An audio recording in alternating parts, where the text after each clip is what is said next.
Saudara-saudariku yang terkasih, salam sukacita untuk kita semua, berkah dalam. Sudah kita memberi senyum hari ini, Sabtu 12 April 2025, hari biasa pekan kelima Prapaskah. Kita awali permenungan kita dengan tanda kemenangan Kristus dalam nama Bapa dan Putra dan Roh Kudus. Amin. Permenungan kita diambil dari Injil Yohanes bab 11 ayat 45 sampai 56.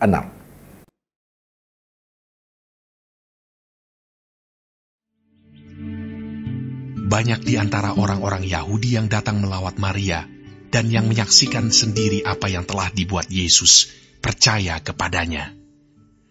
Tetapi ada yang pergi kepada orang-orang Farisi dan menceritakan kepada mereka apa yang telah dibuat Yesus itu. Lalu imam-imam kepala dan orang-orang Farisi memanggil mahkamah agama untuk berkumpul, dan mereka berkata, "Apakah yang harus kita buat? Sebab orang itu membuat banyak mukjizat. Apabila kita biarkan dia, maka semua orang akan percaya kepadanya.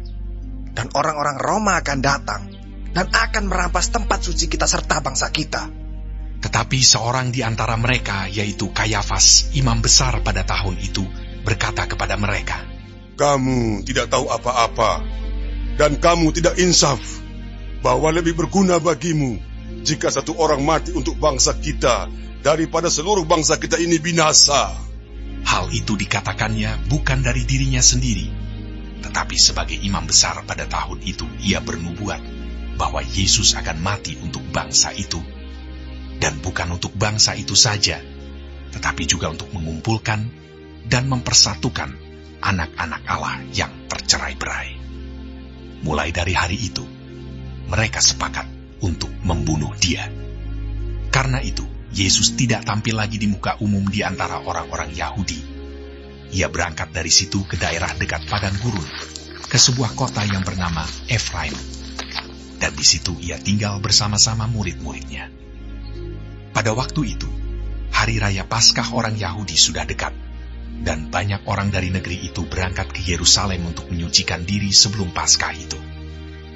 Mereka mencari Yesus, dan sambil berdiri di dalam bait Allah, mereka berkata seorang kepada yang lain, "Bagaimana pendapatmu? Akan datang jugakah ia ke pesta?" Saudara-saudariku yang terkasih, ada pertanyaan yang sering muncul dalam kehidupan kita. Mengapa orang baik sering dimusuhi, dijauhi, difitnah, dicarikan alasan untuk disalahkan? Berhadapan dengan situasi itu, banyak orang mulai berpikir, untuk apa menjadi orang baik? Untuk apa menjadi orang jujur kalau yang kita dapatkan, kita terima adalah kebencian, fitnah? Bacaan Injil yang kita dengarkan hari ini menunjukkan pada kita bahwa orang sekaliber Yesus yang selalu berbuat baik, melakukan mujizat, menyembuhkan orang sakit, membangkitkan orang mati, orang yang setulus itu tetap salah di mata orang-orang Yahudi. Bagi mereka kebaikan Yesus mengancam popularitas mereka. Maka tidak ada pilihan lain bagi mereka selain menjatuhkan Yesus. Bahkan mereka mau membunuh Yesus. Menarik, walaupun hidupnya terancam, Yesus tidak pernah berhenti berbuat baik. Ia tetap melakukan perbuatan-perbuatan baiknya. Hari ini Yesus mengajarkan pada kita, kebaikan, kebenaran, kejujuran, keadilan harus tetap kita perjuangkan walaupun hidup kita terancam. Kita harus tetap melakukan apa yang Yesus lakukan. Itulah yang disebut murid Yesus yang sejati. Jangan hanya karena hidup kita terancam, jangan hanya karena status kita terancam, hanya karena orang memfitnah kita, lalu kita tinggalkan apa yang dilakukan Yesus. Itu namanya pengkhianatan. Panggilan kita adalah panggilan untuk terus melakukan kebaikan Yesus dalam kehidupan kita. Apapun risikonya, harus tetap menjadi orang baik dan benar. Itu baru murid Yesus yang sejati. Amin. Semoga Allah yang Maha Kasih memberkati saudaraku sekalian, Bapa, Putra, dan Roh Kudus. Amin. Roh Kudus Nazaret, doakanlah kami. Amin.